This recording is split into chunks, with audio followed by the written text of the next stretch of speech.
Hello, my name is Eddie Tofpik. I'm Head of Technical Analysis and Senior Markets Analyst at ADM Investor Services International Limited. And here is your weekly technical analysis of Paris milling wheat, London UK feed wheat and European processing potatoes. Now I'll start with Paris milling wheat. The double top pattern which we have seen in Chicago and Kansas City wheat, though not in Minneapolis wheat, is evident here. But, as I mentioned last week, not as far along nor indeed as imposing. I drew last week potential targets for the recent April to May double top. An initial target X was in the 201 and 3/4 area, whilst a full target X1 would be in the 195 even area. I also pointed out last week that a key point would be a move under the 50% Fibonacci line at 206 1/4, as there wasn't much underneath it until we actually reached target X. Well, last Monday the market had its first crack at the 50% Fibonacci line, though it was a mixed attempt. As though the market reached it, it also bounced back up into a hammer pattern, usually seen as bullish. It was nevertheless the first close below the long moving average, currently 208.5.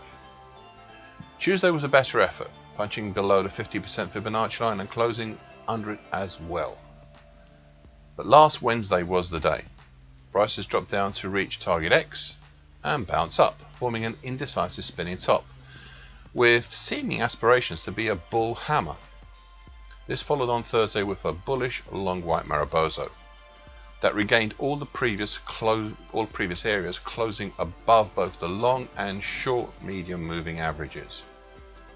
The short medium moving average currently at 208 3/4, and that was as well as the Fibonacci congestion at 208 3/4 as well, and at 209. Finally today, well, today we haven't done that much, but it does look like a possible bullish hanging man pattern. Overall, reaching target X may have been enough on the downside, as target X1 is a full target which in a lot of cases is not achieved. The question now is whether this pullback up is genuine or a hesitation on the way down. If it is a genuine pullback up, then it would not be unreasonable to see a move up towards the 221 even area. However, if this is purely a hesitation, then the move down, depending on the severity, could be to the 197 1/4 area or even the 181 even area. It all now depends on what the market would choose. But at least we know the levels to which it can rise or plumb the depths. UK feed wheat. Now I'm sorry, I'll preface this, I'm sorry, it's going to be a long one. As I mentioned last week, not quite a double top here we've seen in other wheat contracts over April and May. More like a market sliding along the underside of the middle time, currently 217.30, of the bullish Andrews pitchfork over the December 2020 to March 2021 move. Well, until last week, that was it. In the sliding process, the market made an unusual horn top 2 weeks ago, with one leg, the first leg, being a bearish gravestone doji. Anyway, the market has fallen since this horn top, hesitating for a day or so at the recent 50% Fibonacci line at 201.60, before dropping down through the key lower tine of the bullish Andrews pitchfork and staying below, thus rendering it potentially retired. Now, I have pointed out repeatedly over most recently last week, and I quote, over all of this there are two things that you must still keep in mind. The first one I've already mentioned, the bullish Andrews pitchfork for the December 2020 to March 2021 move. This is still valid, and until the lower tine is properly taken out, it will still be there directing the market.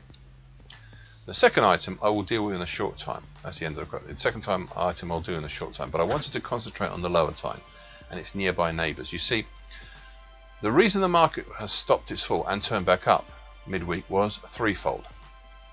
The first was the lower tine. It did play a role in eroding the bearish incentive. Not much of one, admittedly, but it was there. A greater role was played by the rising long moving average that was below, currently at 194 even. This further slowed the descent, and the final piece that stopped and turned up the market was an old faithful, the September 2019 to date uptrend, currently at 192.55.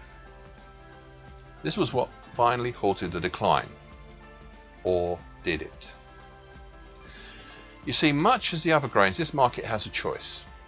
Is this the end of the fall? In which case we might see a potential rise up to the 206 3/4 area. Or is it a hesitation? In which case you could see a possible fall to the 183 even area, maybe even as far as 177 even area. It is for the market to decide, but in either case there's a lot on the way on the upside we already know about. But there's also some impressive supports below as well. Okay, let's now look at the second point I spoke about earlier. For this I'll reprise my commentary from last week, and I quote. The second is something I spoke about a few weeks ago, and this is when I quoted it. You see, we seem, and I use that phrase carefully, we seem to possibly be forming a bow tie formation of the moving averages, specifically the short moving average, that's currently at 202.85, short medium moving average, currently at 200.75, and the medium moving average, currently 203.05. It's not wholly certain as yet, but it looks that way. Additionally, they are entering with the bow tie in the wrong order, but I will allow some leeway for that. This will be something I'll be watching, and will give a better report upon next time.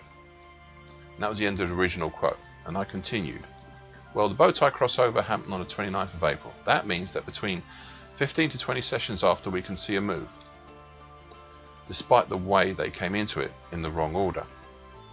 Additionally, at the time of the crossover and soon after, the bow tie stopped looking like a bullish bow tie, but today not so much. Hence, I'll just say that we might have the start of a move between 15 to 20 sessions after crossover, rather than try and be directional. So when will this period occur? Well, between today and the end of the month. So watch out and be careful. That's the end of the whole quote. That was the whole quote on the bow tie formation. And I have to say I'm a little stumped right now. You see, the bow tie was bullish, as has been this week. But we are here after a large and swift move lower.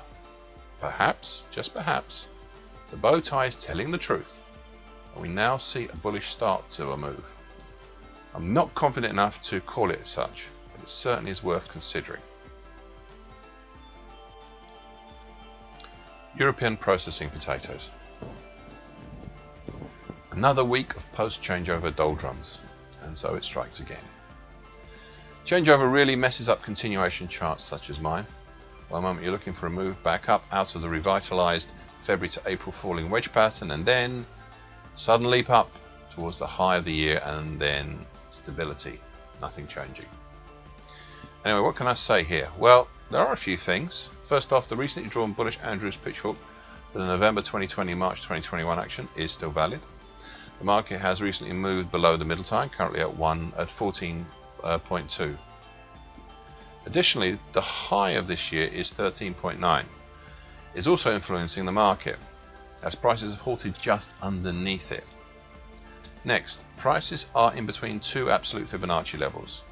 The overhead 50% absolute Fibonacci level at 17.5 and the 38.2% absolute Fibonacci level just below at 13.4.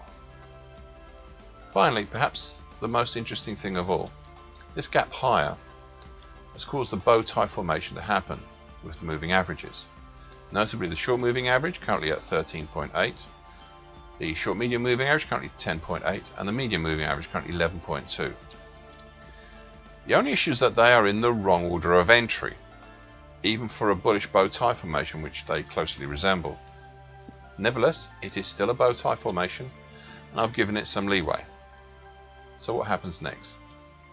Well, in theory, in 15 to 20 sessions after crossover, the market should start to move in the direction of the bow tie. That would be now, between now, 24th of May, as it was then, and the 1st of June. So we're actually right in that gap in between that area. So watch out. We might actually see something soon, or we might not. Thank you for listening to this weekly broadcast of essential market patterns and consequences. Please be aware of the risk disclaimer posted with this broadcast. Copyright is Tofpik and ADM Investor Services International Limited. And here comes the final bit.